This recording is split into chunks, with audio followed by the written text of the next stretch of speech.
मैं जा रहा हूँ शिकार खेलने के लिए, तुम्हारे लिए ऐसा तोहफा लेकर के आऊंगा। तोहफा देखोगी तो हंसते हंसते और इतना खुश होगी, खुशी के मारे पागल हो जाओ। ठीक है भैया, ठीक है शिवा, जाओ भैया जाओ। सिपाही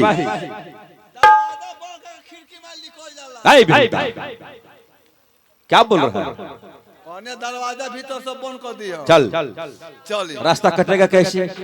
कुछ गाँव बजाओ, चली कुछ गाले बजा ले गाओ। हम जाएंगे, हम जाएंगे। तू गीत नहीं गाता है? ना रो चल ठीक है, कोई बात नहीं, हमें गाते हैं कि डम डम डिगा डिगा मौसम भीगा भीगा, डम डम डिगा डिगा मौसम है। कहाँ गया? कहाँ गया? चलो चलते हैं, चलो चल।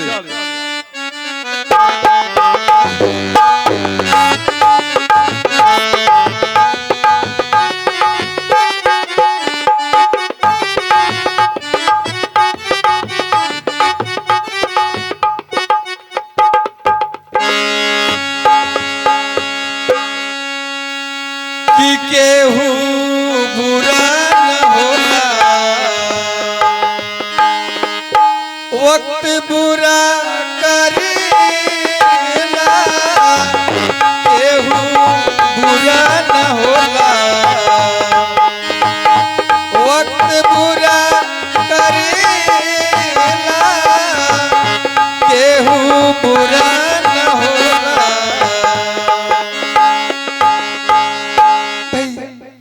भैया हमारे गला शुक्र हाल भैया, जल्दी पानी पियो ना तो हम मर जाए, हम तो हम तोड़ दे। भैया हमारे तो पानी पिया दे भैया। ठीक बा, हम पानी ले आओ तनी। ये बर के पेड़ के नीचे बैठा, देखिए जंगली जानवर होले बहुत लोग, जानवर अगर आ जाई तो देखा तू ये पेड़ पर चढ़ जाइया, ए जी बैठा रह भाई।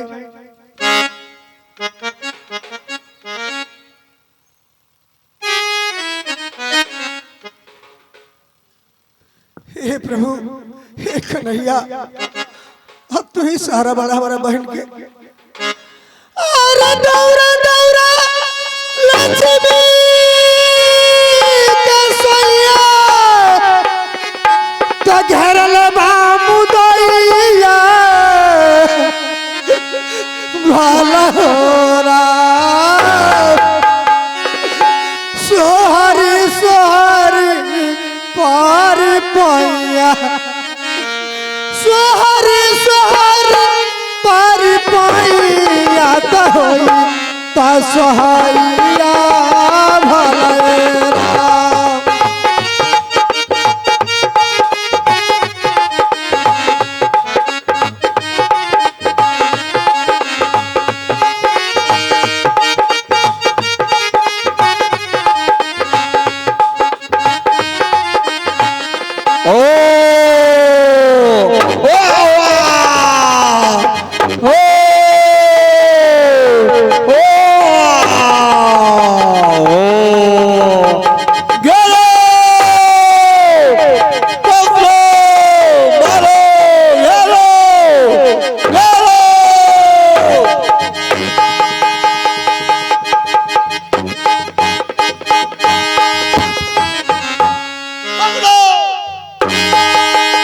सिपाही सिपाही, ये किधर गया रे इतना बड़ा बाघ? बाप रे, बड़ी सारा लंबा बाघ भाई, हैं? बूढ़ बाघ भाग भागे रहा। इसीलिए तो भग गया। हाँ जवान होता नया होता तो नहीं भगता, हम लोगों से बात जाता। चलो ठीक है, चलो चल।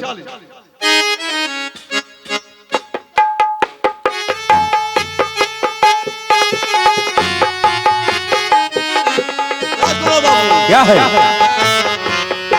अरे लिकड़ी लिकड़ी लिकड़ी लिकड़ी? हाँ, लिकड़ी है। कहाँ पर? अरे लिकड़ी। अरे सिपाही तो लड़की है, लगता है इसी को ये बाघ ने झपटा है का। पानी पानी चिल्ला रही है, पानी जल्द से जल्द पिलाओ इसे, अभी ले आओ, जल्दी लेकर।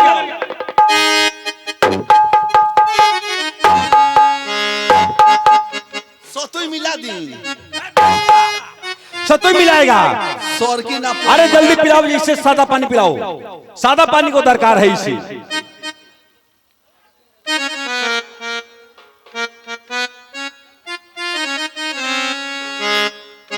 क्या पानी पिला दिया? सिपाही, ओहो, लगता है इसी लड़की पर बाघ ने पड़ा था। खबरदार, अगर हमारे शरीर छुए की कोशिश करी तो खबरदार, चोर बनी डाकू बनी। अरे सिपाही, नाती बता दे सो अब लौड़ू चोर डाकी। देखो कैसे उल्टा बोल रही है। अरे हाथ में बंदूक बा ना रहती सब तो दाग ना रहती सब तो बाघ खा घल रही। और चोर बामा डाकू बनाओ तो सिपाही, ये लड़की को समझ में नहीं आ रहा है कि हम लोगों को चलते इनको जीवन दान मिला है और हम लोगों को चोर बदमाश नकद बोल रही है। और ना रहती तो ताहा बाघ नोच के खा गल लगे। अरे सब हमरा की ओ बाघ के कवर से बचा ले बनी का। देखो लड़की, हमरा उतने दिमाग में आइल बा होश कि जब बाघ हुए तो हम गिर गई, हम बेहोश हो गई। हमरा मालूम नहीं गए कि हमरा के बाघ का कइले बा। देखो लड़की, सब हमरा के बचौले बनी। हम गलती बोल देले हो कि तोरो सब क्षमा कर ले। ये बताओ, इस घना-घोर जंगल में अकेली कर का रही हो? ई पहले रोरा हमरा से बताई कि रोरा के है? हम उदयगढ़ की राजकुमार हैं। हम शिकार खेलने के लिए जंगल में आए थे। एक बाघ तुम पर अचानक हमला किया, उसी बाघ को पीछे मैंने पड़ा। जो बाघ छोड़ करके भाग गया तो तुम्हारा जान बच गया। राजकुमार जी, हम ही राहुल एस राजकुमार जी, हमरा और एहसान को अपने जीवन में ना भूले और समय अपनाए रहते लो तो हमारी जान ना बच रही। और बताओ, इस जंगल में तुम कर का रही हो? देखिए, हम पियासी तड़पत रही। हमार भाई एगो बारे जेकर नाम विजय है, वो पानी लावे खातिर हमके जंगल में गहुन। ना जाने हमारे भाई कहाँ खो गईले। क्या साथ में तुम्हारा भाई भी है? कैसा बेवकूफ भाई है, घना घोर जंगल में अपनी बहन को छोड़ करके पानी लाने के लिए गया है। एक काम करो, अपने भैया को आवाज लगाओ। देखिए, हमारे भाई झील के पास गइल बड़े। हमरा बुझात देखिए कि हमारे भाई से भेंट हुई और हमरा कहते नहीं कि अपने भाई की आवाज लगाओ। अपने भैया को आवाज लगाओ, कहीं नहीं मेरा पास होगा, अगल बगल होगा तो जरूर ना जरूर सुन करके चला आएगा। तुझे ढूंढूंगा भैया, पतवार बिना मझधार बिछे नैया। तुझे ढूंढूंगा भैया, पतवार बिना डूबे मझधार बिछे नैया। भैया विजय,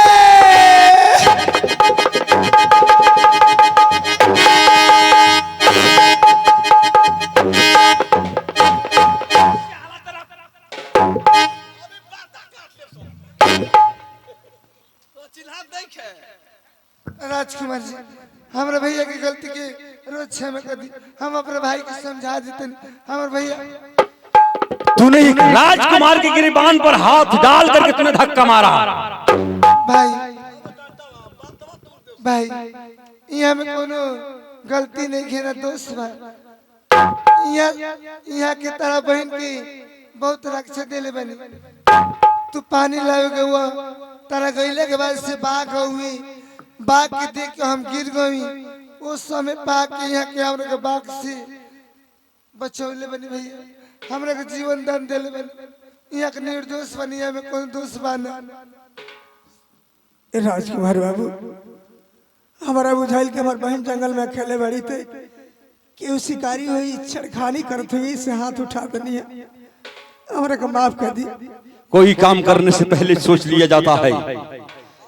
खैर, तुमको हमने माफ किया, लेकिन एक बात आपसे बोलूं, हाँ हाँ एक फाइट हमरा पीठ में मरले है। अरे बाप रे बाप। अरे सालवा हम लोग को पकड़वाई। सिपाही अभी हमसे बचा कर तूने फाइट मार दिया इसको। ए बाबू मारते में हम देखनी है। अपना बहन के किलिया खाए को तू ही अपना बहन के क्रिया खा। देखो विजय, जो तुम्हारी बहन जो साथ में है, देखो हमको तुम्हारी बहन पसंद पड़ गई है। चाहो तो अपनी बहन को हाथ बांध धरा सकते हो। का से आन बहन लगे पीछे पीछे घुमौले बा। हमारा राजकुमार के हाथ बांध धरा न दो राजकुमार बाबू के। देखी फिर मारे के कहत रे। सालवा तो खातिर निमन कहता नहीं ये तो का से आन बहन लगे पीछे पीछे घुमाओ तरो। हमारा राजकुमार बाबू के हाथ बांध में धरा दो।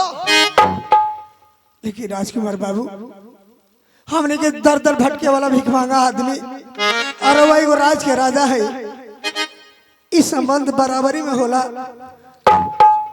देखो विजय, जो प्यार मोहब्बत वाली जो चीज है, जो बात है, ओ राज और गरीब नहीं देखती है। आशा राजकुमार बाबू तारा हाथ मांगता रे। ये बताओ तारा पसंद बाड़े भाई? ये तू का सोच ले भाई? का बचपन से हम तार साथ ना छोड़ ली, आज तू हमारे के जंगल में ले कि राजकुमार जी के हाथे हमारे हाथ थमाओ तर ना भैया, हम तारा के छोड़ के ना। अरे बेटी बहन होली दूसरा के घर के अमानत कहियो न कहियो छोड़ के जाही की पड़ेला। हम तो मरद है कहीं भीख दुख मांग के मजदूरी करके खा ले, लेकिन तारा के कहाँ कहाँ लगे घूम लोग देख के गाड़ी देता हमरा के। बहन ऐसा बर घर फिर ना मिली, हमार बात मानला तो चल जा भाई। बाबुल की दुआएं लेती जा तुझको सुखी संसार मिले। बाबुल की दुआएं लेती जा तुझको सुखी संसार मिले। मैं कहती कभी ना याद आए ससुराल में इतना प्यार मिले।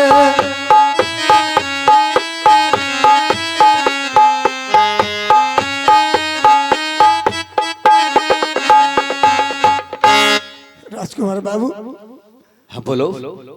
बहन के शादी तो कर देनी तरह संग, लेकिन एगो बात बा, अगर हमारा बहन से कोनो गलती हो जाए तो नादान जान के क्षमा कर दिए बाबू। देखो विजय, हमारी घर में एक हम हैं और एक हमारी मोहबोली बहन है।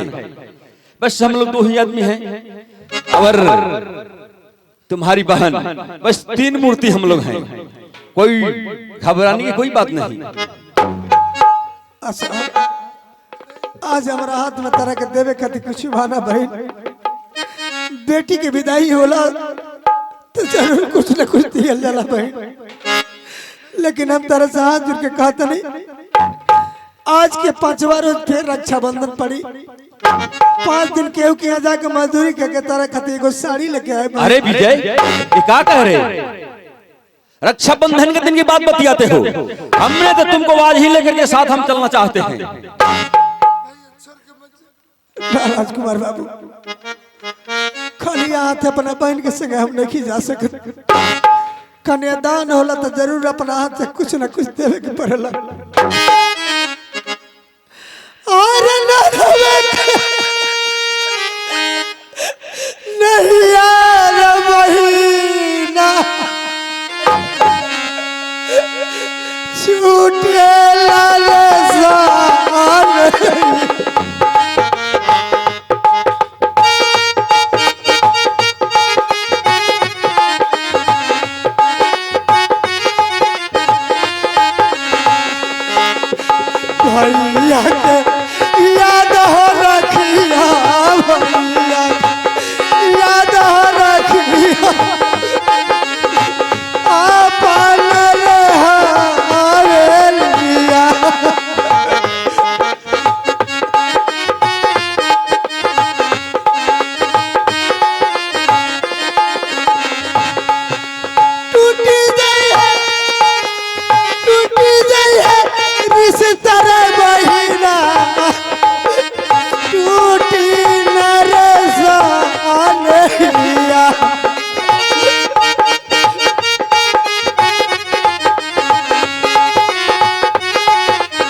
आशा कार हो रही है।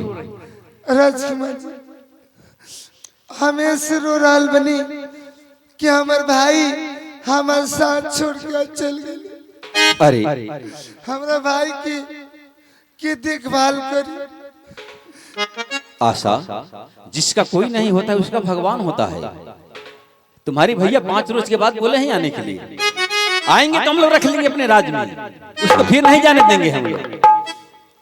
राजकुमार जी देखिए हम वो गरीब की बहन है। हाँ बोलो। हम पढ़ल लिखल बानी ना, कोई बात नहीं। और राजकुमार है ए राज की, हमरे से कोनो भी बात की गलतियां हो जाए यानी त्रुटि हो जाए ओकरा क्षमा कर ले। ऐसा कोई बात नहीं है। लेकिन आशा, अब इस जंगल में हम लोग क्या करेंगे? तुम्हारे भैया हाथ में हाथ करके चले गए, हम लोग चलते हैं राज में, यहाँ रहने से कोई फायदा नहीं। लेकिन एक बात बताओ आशा, प्यार मोहब्बत करने का जानती हो? देखिए हम अपना भाई की साथ छोड़ के आउटी कहीं गए नहीं छी। एकरा मतलब का होला? प्यार मोहब्बत नहीं जानती हो? आशा, प्यार मोहब्बत नहीं जानती हो? अच्छा ये बताओ, गाना गाने को जानती हो? गाना तो हम बहुत गए। गाना गाती हो? खैर कोई बात नहीं, तुम गाना गाओ, गाना गाओगे तो खुद प्यार उसी में हो जाएगा। ओ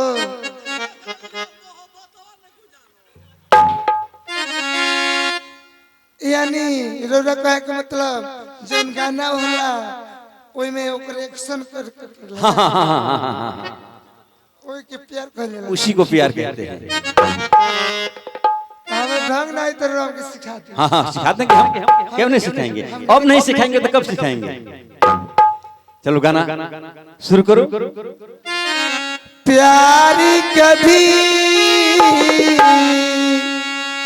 कम नहीं करना, कोई सितम कर लेना। हो प्यारी कभी कम नहीं करना, कोई सितम कर लेना। हो प्यार कभी कम नहीं करना और सितम